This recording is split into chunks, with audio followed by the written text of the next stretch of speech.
Labdien! Šī ir podkāsta zemteksts ar Arvīru Deģi kārtējā epizode, un šodien es nolasīšu stāstu no sava stāstu krājuma, saulainu stāstu par drūmiem mīlētājiem, kas iznāca 2024. gada novembrī. Stāsts par lāčplēsi un spīdeli.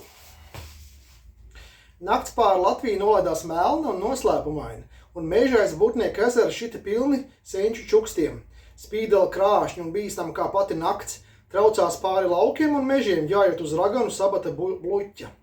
Viņu stumšie viļņojošie mati vijās ap seju līdzīgi kā medūzai gorgonai, un acis kvēloja kā zvaigznes, kad viņi slīdēja cauri miglai, kas izpleta savus baltos spārnus virs zemes. Viņai jūta, ka šī nakts būs īpaša. Viņai bija paredzēts sastapt kādu, kurš varbūt spētu izraut viņu no šīs raganu tumsas, varbūt pat lāčplēsi. Lāčplēsis bija vienkārši spēcīgs un neaptēsts. Viņš piedzima mežā, auga starp zvēriem un izglītību ieguva lasot senus, grūti saprotamus pergamentus Burtnieku pilī. Viņa muskuļi bija tērauda cieti, bet prāts robusts un neslīpēts. Vēl viņš atcerējās, kā vecais Burtnieks viņam mācīja par senām varoņu cīņām, bet tas viss ir tik tāls un nesasniedzams. Viņš zināja vienkāršo spēku, godu un taisnību, mīlestību un intrigas, tās viņam bija svešas. Spīdeli uz viņu nolūkojas ar kaislīgu interesi. Viņi zināja par šo varoni, zināja par viņu neizglītoto prātu, kas tomēr slēpa spēku un drosmi, kurš spētu iekrot pat viņas ledus sirdi. Viņa savā tumšajā mākslā bija redzējusi lāčplēsi kailu spēku, kurš stāvēja kā granīts pret viņas burvestībām. Un tomēr viņa nojauta, ka varētu šo vīrieti savaldzināt. Tāpat kā rudens vēji spēlējās ar koku lapām, viņa klusi ielavījās viņa pasaulē. Kad viņas buķis piezemējās pie Burtnieku pils Tālavas Latgaļu novadā, viss kļuva kluss. Tikai viņas kājas viegli pieskārās zemē, kad viņas līdoši tuvojās lāčplēsim, kurš sēdēja pie ugunskura ar muguru pret sievieti un ar tecilu asināja savu milzīgo divasmeņu zobenu. Viņas soļi bija tik viegli kā zāles stiebri, nesakustējās. Lāčplēša stiprie pleci sargājoši uzraudzīja liesmu. Bet domas bija vienkāršas un taisnas kā viņa audzināšana. Viņa muskuļi bija tērauda cieti un goda kodeks bija neslaužams kā akmens, bet vildība un iekāri viņam bija svešas. Sveicināts varoni. Viņa iečukstēja vējā, un lāčplēsis satrūkās savā dišciltīgajā latgaļu karavīra ietērpā, ar tumši zilo izrakstīto sarafānu, pie josas piekārto dzeramragu un dekoratīvo dunci ar zelta spalu. Milzīgu bronzas aktu uz krūtīm, kas saturēja kopā pelēku apmetni pret nakts drēgnumu. Viņš pacēla galvu un ieraudzīja spīdeli. Brīnišķīgi, bet šausminoši vienlaikus. Viņas vaibas bija cirsts no ledus, bet viņas kustības bija kā liesma. Lāčplēsis sastapa viņas viltīgo skatienu. Tās kvēlojušās acis ierubās viņā ar spēku, kā tas nebija jutis pat zobenu cīņās pret igauņu siriniekiem. Šī sīviete krāšņa un ledaina augsta izskatījās pēc iemiesotas burvestības. Lāčplēsis jūta, kā spēks no viņa noploka. Kas tu esi? Viņš vaicāja, skatoties viņā ar nevainīgu, neizpratnes pilnu skatienu. Esmu Spīdele, viņa atbildēja, nedaudz liecoties viņam tuvāk. Varbūt esi dzirdējis par mani? Lāčplēsis bija gan dzirdējis, bet viņa prāts bija pieredze pie cīņas, nevis pie vārdiem. Viņa acis nespēja izvairīties no viņas, bet iekšēji viņš jūta, ka vajadzētu bēgt. Tomēr kājas nekustējās. Spīdele smaidīja, vilinoša, bet nāvējoša kā degoša meža ūdens naktī.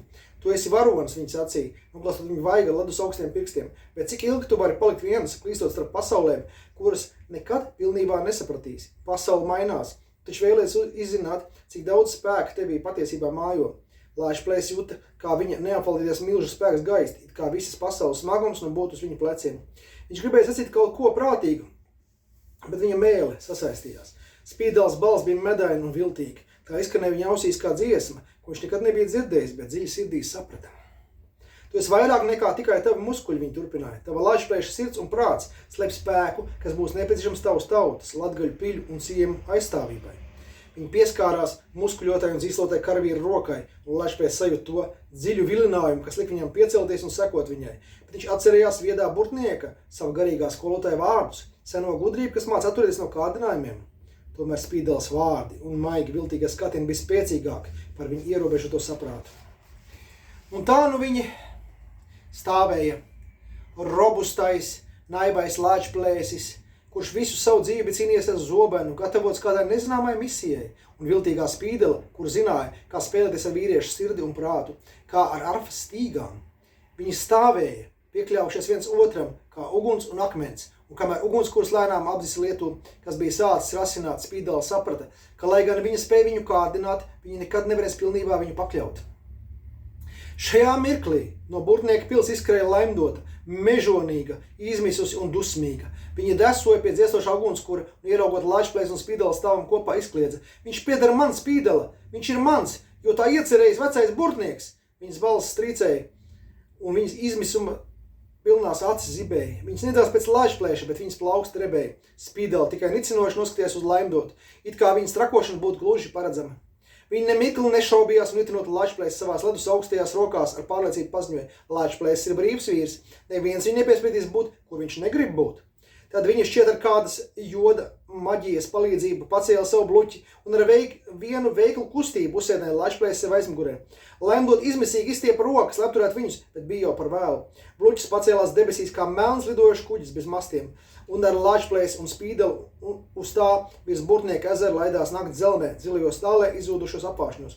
Nakts migla atkal savilkās ap Burtnieka pili kā kapuce, bet Laimdot palika viena, noraugoties tālumā un izjūtot dziļu rūgtumu sirdī.